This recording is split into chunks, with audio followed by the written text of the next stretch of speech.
nutrient.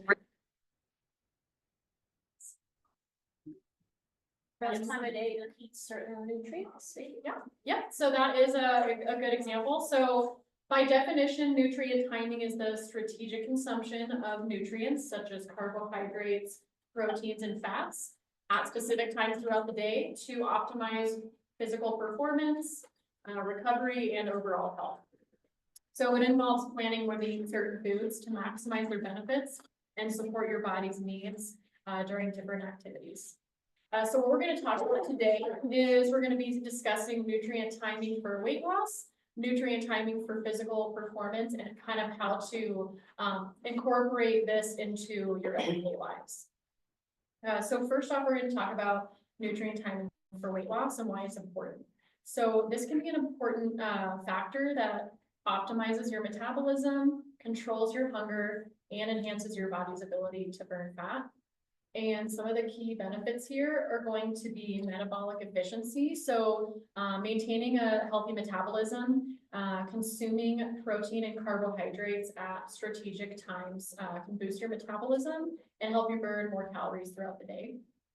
It can also help with appetite control. So sometimes, maybe you eat breakfast and then by the time you get to lunch, you're starving. So figuring out how to prioritize those specific nutrients in your meals can help you feel full and satisfied. Prioritizing protein and our non-starchy carbohydrates, our non-starchy vegetables can help us feel full and satisfied. And then optimizing our workouts. So finding these strategic ways to eat our certain nutrients is going to help ensure that we have enough energy for our workouts. So when we're coming to a circuit training class or when we're coming to a small group strength training class, making sure we have enough energy to keep us going throughout the workout, but also helping with our muscle repair and recovery after our workouts. And then nutrient timing can also help with hormonal balance. So this is done through insulin regulation, so kind of balancing out your blood sugar levels throughout the day and also kind of preventing some of those cortisol spikes. So touching on meal timing. Prioritizing your foods in a certain order when you're eating your meal is going to be important for not only digestion and metabolism, but regulating your blood sugar and helping with nutrient absorption. So we're going to focus on protein first when we talk about nutrient timing. So consuming your protein for the first part of your meal is going to help with blood sugar control. It's going to slow down the digestion of carbohydrates, and it's going to lead to a more gradual release of glucose or your blood sugar in the bloodstream. So that's going to, again, like I touched on, help prevent those kind of spikes, those peaks and valleys in your energy levels. So how many of you have had kind of like a good energy level in the morning and then you kind of get that energy crash in the afternoon? I know I've been there. Yeah. So this is going to kind of help to balance everything out where you're not having those big spikes and then drops in energy levels. It's also going to increase satiety, so it's going to make you feel more full and satisfied. By prioritizing protein, it's going to help you feel fuller for longer. So starting your meal with protein is going to help kind of reduce your overall hunger and help control your appetite in a natural and healthy way. And then it's also going to enhance muscle maintenance. So for those of you that have been taking a lot of maybe the strength classes here or trying to incorporate more heavy lifting into your routine, it's going to be very important to prioritize your protein to help build your muscles and repair them after you're exercising. And so when you're consuming protein first, it is helps your body receive those essential amino acids, which are the building blocks of protein that are needed for your muscle repair. And then it's also gonna, like I said, help with nutrient absorption. So starting with protein can actually help with your digestion and absorbing the nutrients from your meals. Okay, so I'm gonna have a little activity. I want you to turn to your neighbor or maybe just think about it amongst yourselves. What some good examples of healthy protein look like. So I'll give you a couple seconds to chat about it and then we'll kind of come back and give some examples. Yes. I thought it was trying to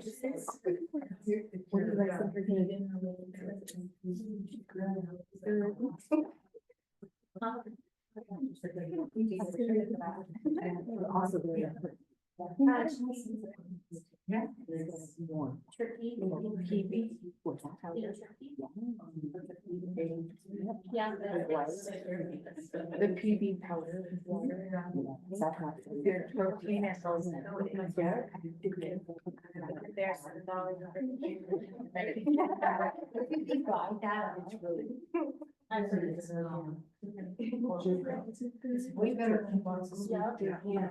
Quality. All right. Let's regroup here, and does someone want to give you a couple examples of some healthy proteins? Yes. Low fat or fat free Greek yogurt. It's Greek yogurt's a great source of protein, yeah, and Greek yogurt typically has more protein than a lot of your other yogurts, so that's a great choice, and I love how creamy it is too. And you could I put like a ranch powder in it. Oh, That's how I eat. Sounds on good. never wax. tried that. It's really. That sounds really good. ah, good. okay. And you don't feel like you just ate it. Yeah. The type of ranch or like green onion dip. Yeah, sometimes I'll use it instead of sour cream, so. Totally. on my top. Mhm. I think that makes a lot of. Yum. Nice. Yeah. Hey, you tricked him. Yeah, I was like trying to be like. The key is to tell them after. Yeah. Like, what- Did you know? You know? Yeah. Anyone else have any examples? My faves are egg whites, bison, chicken. Yes. All good examples, yeah. Mhm. Yeah. Mhm. Yeah, so lean meats are great, lean beef, lean chicken, or turkey, chicken are all great, fish, eggs. If you're doing more of a plant-based diet, tofu, legumes like lentil, those are all gonna be good sources of protein. So after protein, we're going to go in with our non-starchy vegetables. And the reason why is they are rich in fiber. So that's gonna help slow down the absorption of carbohydrates, which is gonna prevent those rapid spikes in your blood sugar and those crashes in energy levels. And it's also gonna help you feel more full and satisfied. So again, let's give some examples. We can kind of stay in the group, but give some examples of some non-starchy vegetables. Can anyone think of anything? Cauliflower? Yes. Bell peppers. Yes, yes. Broccoli. Yep, yep. So those are all listed on here for my examples. Hey. Yeah, they're gonna be those like dark leafy greens, those colorful vegetables. So eating those second, again, is gonna kind of help further promote the balance of blood sugar and boost your fiber intake, which again is gonna help you feel more full and satisfied. When you say second, do you actually mean like, if you have all of those? Yeah. I should eat my chicken all first, not. So mix it together. this can be beneficial to eat them in that order. So let's say that you have like some grilled chicken and then you have some vegetables on the side and then you've got a healthy fat and then you have your carbohydrates.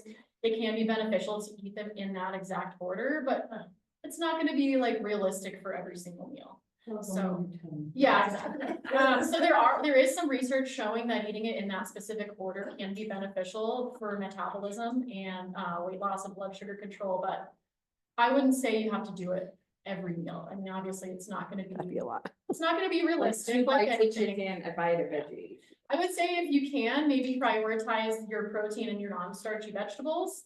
Because like I said, that's gonna be the most nutrient dense and satisfying parts of your meal, and then go in with the healthy fat and carbohydrates, but I think it's all about moderation, you know? So maybe trying it out for like one meal a day or something, or a couple meals a week, and just see how it affects your energy levels, that can be helpful. And so coming after our non-starchy vegetables are gonna be our healthy fats.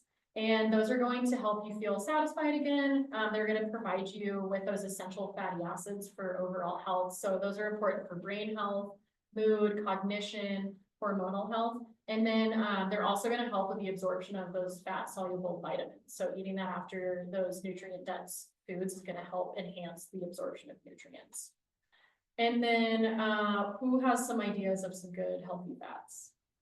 Avocados. Yes. Yeah, I think that's kind of what we go with like our first. Yeah. And nuts, Yep. Stick of butter, no. Yeah. Perhaps not butter. Yeah, nuts and seeds are all great. Yeah, those are great examples. You could, a little drizzle of olive oil on your vegetables. So like you had mentioned, it's not like you have to eat this way for every meal. But it can be beneficial to kind of start your meal with the protein and the non-starchy vegetables. Okay, so we have one more food that we're gonna be ending our meal with. Does anyone have an idea of what that might be? Carb. Yes, carbohydrates. So we're finishing with our carbohydrates. So the reason why we're doing this is, having those at the end is gonna kind of help prevent the rapid spikes in blood sugar. So if you were starting your meal with that, it might kind of bring your blood sugar levels up more quickly than if you end your meal with that. And so it's gonna ensure a more gradual release of energy. So if you're having a piece of whatever, roll, which does that fit in?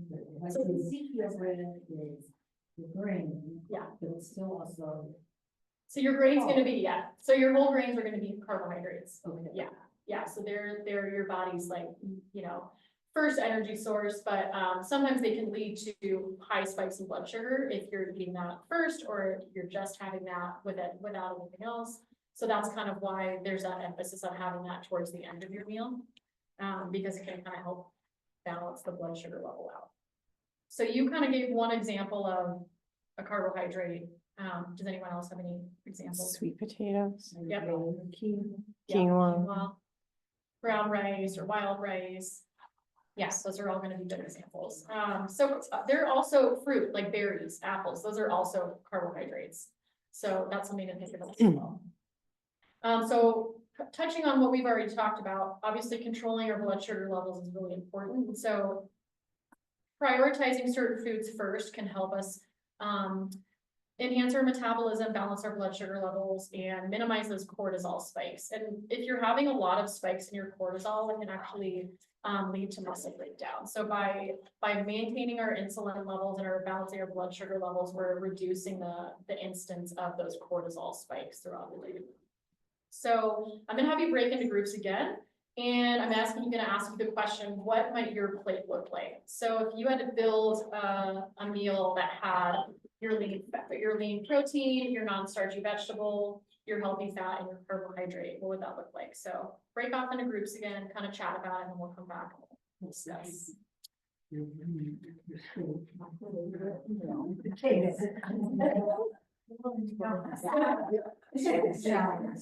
And that's hard, because I don't like myself. Because on the vegetable, I don't. Right. I can't have it on myself. It's cold. Yeah. Yeah. It's like, you can say once.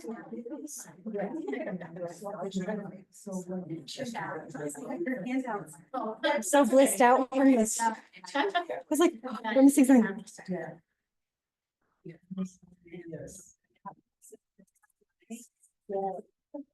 You guys, I had yogurt green. Okay. And now, CD. Thank you. Apologize, I should have beginning. So figure this out. All right, we're gonna come back together and discuss in the group now. Does anyone want to give me their ideal balanced meal? And if not, I can give you some. Want to start, Char? So my dad, always knows, I always put a glass of water before.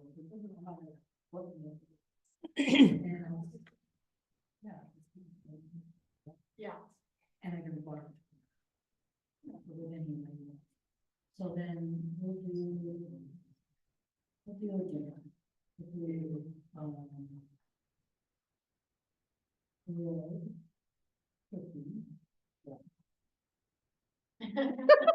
That's fitting. I like your shirt on here.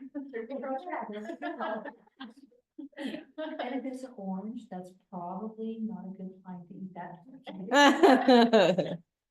And then I would do, which I'm told I should eat more, but I would do, with my salad, how I eat is I eat my meat. And then I eat my sweet potato or my, whatever my starch is. And my vegetables at the same time. And then my bread, it's so hard because I don't like my food to touch or And I just started. Well, then that. maybe this would be the perfect option You for know, you. this is, I just started this, I think, 5 years ago. Yeah. Before I could care less. Yeah. You know, but now, so. My brain just does Yeah. that. Yeah, So, and then the Ezekiel bread, because that's the thing that I eat and Yeah. just rub our bathtub with. So, yeah, so I'll always do a big salad with leafy greens and then quarter of a cucumber, a quarter of half of a stick of celery, half of a carrot, quarter of a zucchini, tomato, I mean, everything in with no dressing. Not boring. If I do, I'll use a piece of like, Yeah, Yeah. lemon or if you kind of Yeah. yeah, salt on your veggies, let them sit for a while. yeah, Yeah. yeah, we don't salt. Yeah. We don't have salt or sugar in our house, whatever. Wow. Yeah. sea salt's great, if you are gonna season, yeah, some good sea salt. Wow. Which is good. Yeah. Yeah, that's a great example though, so like maybe a chicken salad where you've got your grilled chicken, and then you've got your, maybe like spinach and arugula with some colorful veggies on top. And maybe like a side of avocado and some wild rice or something, and like I said, you don't have to eat these in certain orders every time, but if you are noticing that your energy levels are just kind of going up and down, it could be a good idea to kind of experiment with this. And just knowing that you're prioritizing your protein and your non-starchy vegetables is ensuring that you're getting those nutrient-dense foods in first. So that's kind of what it's all about. Okay, so we're gonna switch gears a little bit. We just talked about nutrient timing for weight loss. Now we're gonna talk about nutrient timing for performance. So whether you're heading to feed your soul for a class, or maybe, you know, it's gonna be nice out this weekend, so you're getting outside for a walk or a jog, or maybe your goal this year is to train for a 5 or a 10K, whatever it is, nutrient for exercise is a great way to optimize your workout, promote weight loss, and encourage muscle growth and repair. And so we're gonna talk about pre and post workout nutrition. They're gonna look somewhat similar. And so for both pre and post workout nutrition, we wanna prioritize carbohydrates and protein. So the carbohydrates are going to give us the necessary fuel for our workout. And again, like I mentioned a little bit in the beginning, the protein is gonna help with that muscle growth and repair. So an example that I had for this is, I'll have like maybe a protein shake with some fruit in it, or, you know, a little bit of banana. So I'm getting the protein and the carbohydrate before my exercise. I like to exercise at the butt crack of dawn. So giving myself, 1 to 3 hours before eating, 1 to 3 hours before exercise is not gonna work for me. Or eating a big meal is not gonna work for me. So something that's a little more easily digestible, but still has the carbohydrates and protein in it, is gonna be beneficial, like I said, to kind of sustain my energy levels throughout my workout and then help with that muscle growth and repair. And then after your exercise, you're gonna again wanna look into consuming protein and carbohydrates. And typically you wanna do that within 30 to 60 minutes after your exercise. And the reason for that is it's gonna help kind of kickstart your muscle repair and recovery process.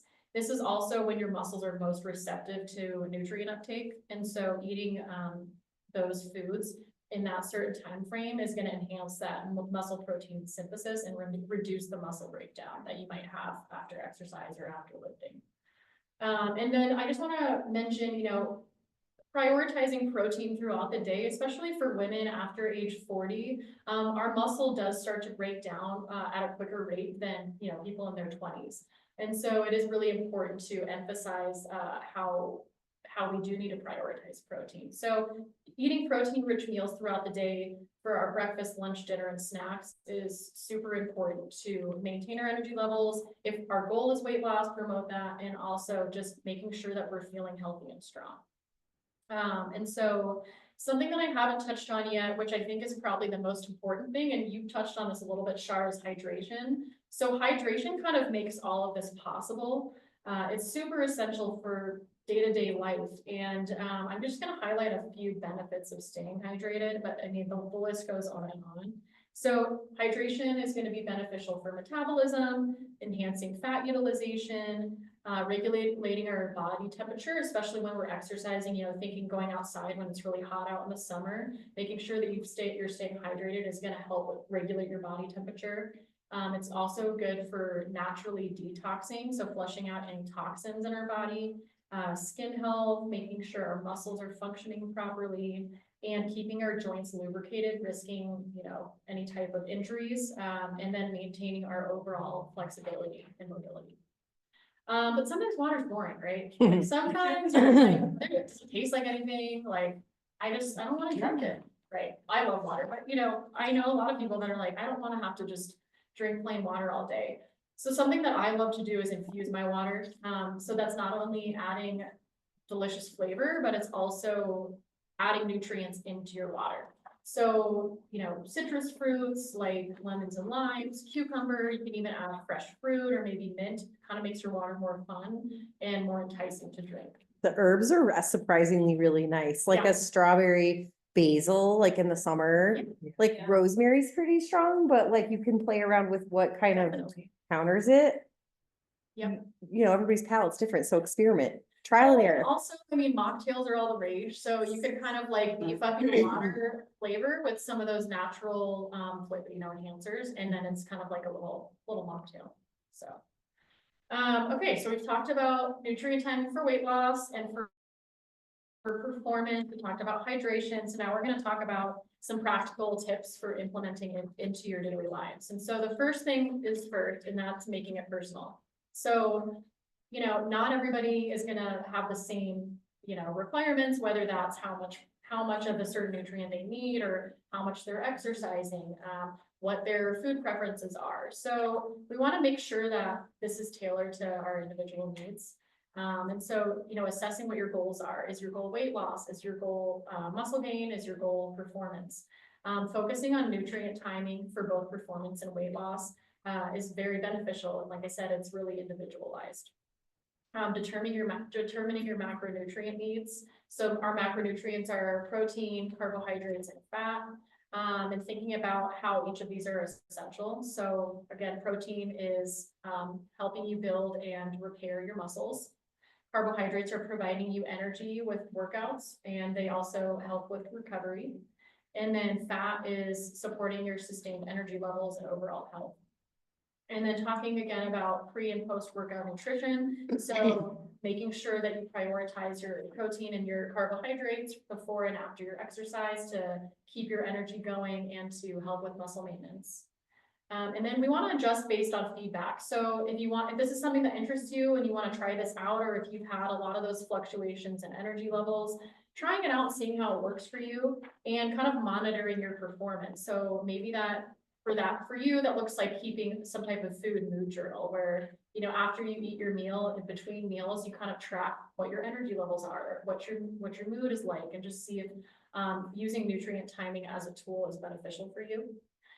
Listening to your body, so paying attention to your hunger cues and your energy levels, and kind of fine tuning your nutrient timing plan based on how you're feeling. And then using your tools and resources. So whether that's Brandy as a trainer, or that's me as a SoulFit nutrition coach, we're here to support you and give you, information, give you guidance, science-based, facts to kind of help you decide what's best for you. And then also we touched on this is consistency. So like I said, it's probably not going to be realistic or ideal to do this at every single meal.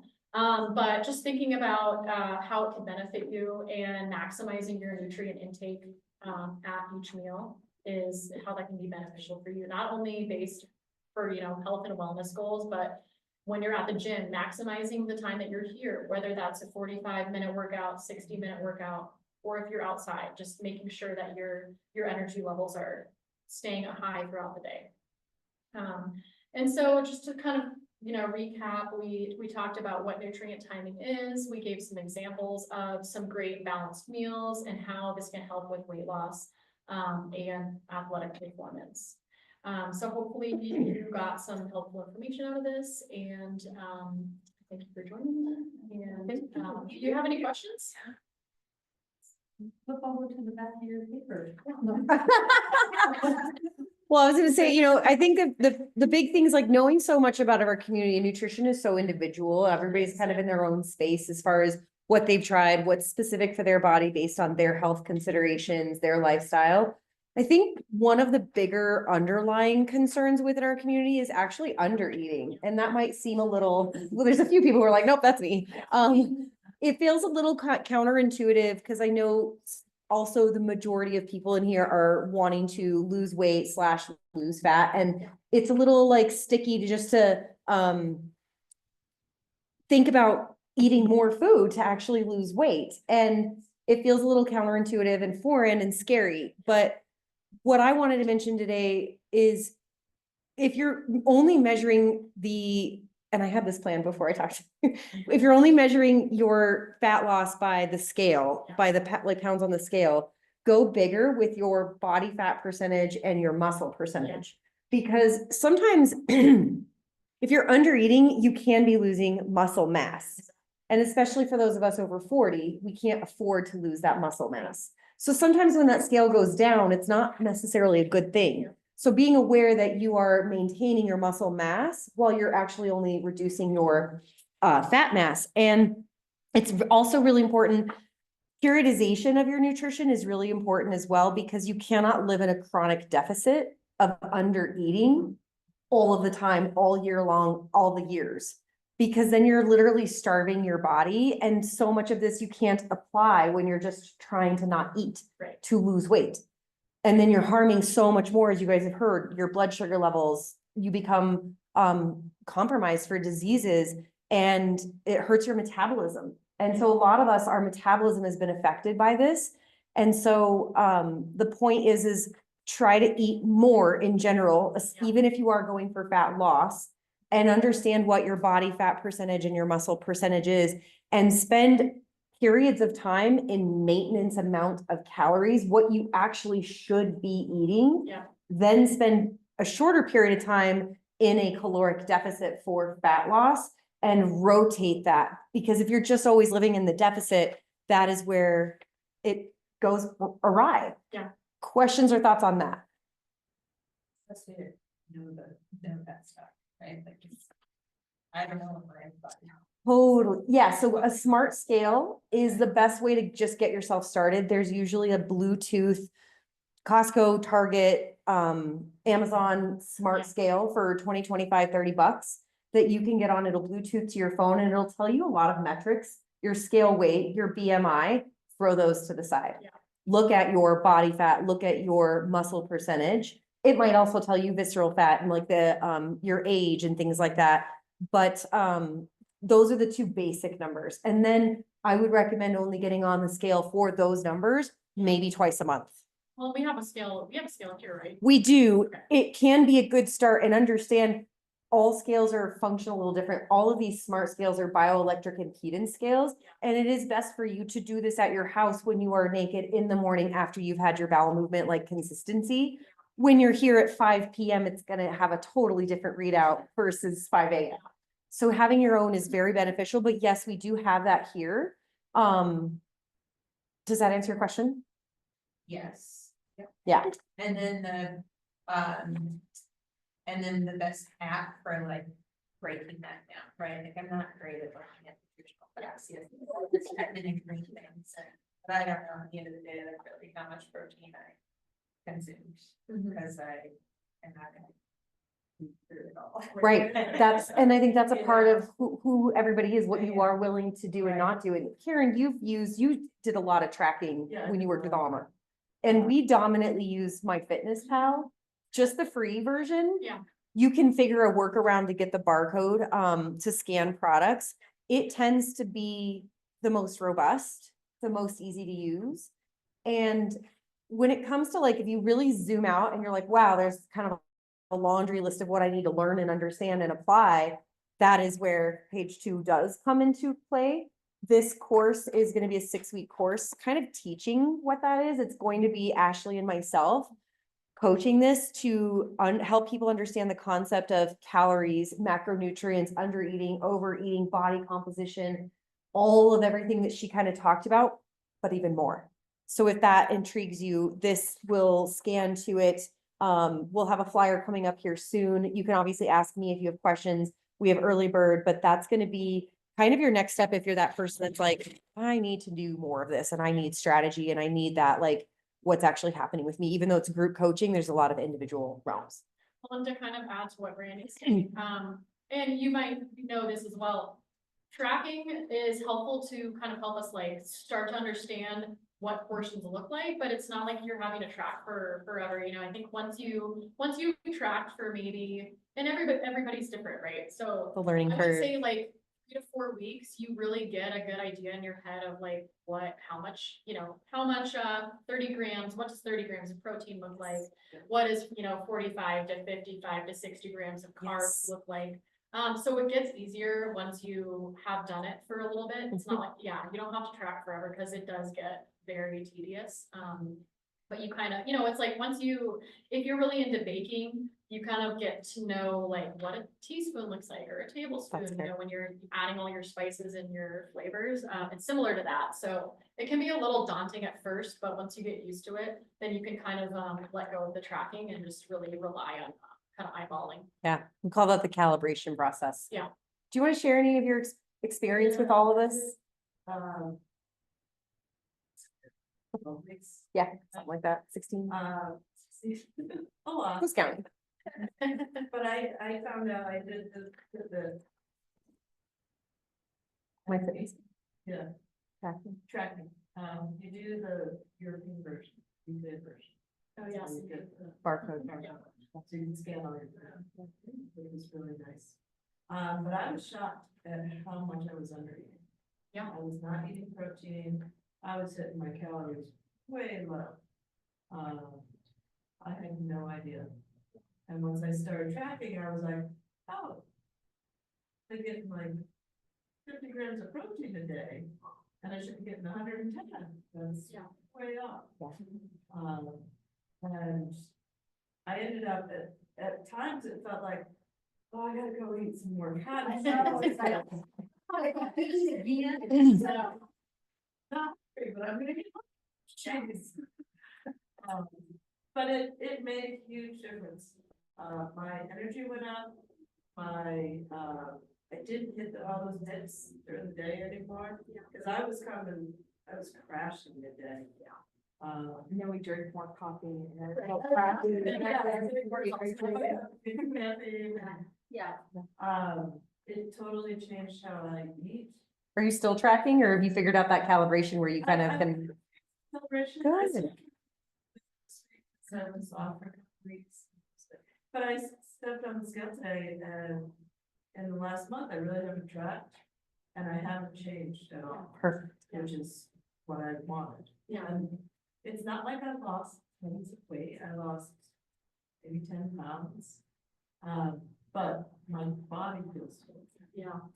Right, and it's not always about weight loss, right? It's just about feeling good and being healthy and at any weight or any size, and so. Strong, Yeah, capable. feeling strong. Preventing injuries, because if we're under eating, a lot of times that's when we get injured more easily. If Our you're going immunity. through- Yeah, or if you're going through perimenopause and menopause, so your hormones are already out of whack, and like you said, you felt like that really helped you balance your energy levels, so it's also gonna kind of help with that hormonal regulation, so all very important things. Any other last questions for Ashley? Okay, well, thanks for coming, you guys. Appreciate it. You guys can leave your chair where it's at. If you feel like you want to put it away, it just goes behind that bathroom door right by the fridge. Have a great weekend. So glad I remembered that. 6 weeks.